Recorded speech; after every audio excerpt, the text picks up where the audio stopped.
చిన్నపిల్లలు అమ్మ నాన్న ఒడిలో ఎంత ఎక్కువ ఆడుకుంటే అంతగా సంతోషపడతారు తల్లిదండ్రులు.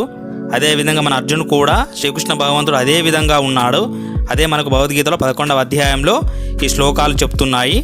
అర్జునుడు అంటున్నాడు, సకేతి మత్వా ప్రసభం యదుక్తం ఏ కృష్ణ ఏ యాదవ ఏ సకేతి అజానత మహిమానం తవేదం మయా ప్రమాదాత్ ప్రణయేన వాపి యచ్చాప ఆసార్థం అసత్కృతోసి విహార శయ్యాసన భోజనేషు ఏకోత వాప్యచ్చు తత్సమక్షం తత్క్షామయే త్వామహమ ప్రమేయం.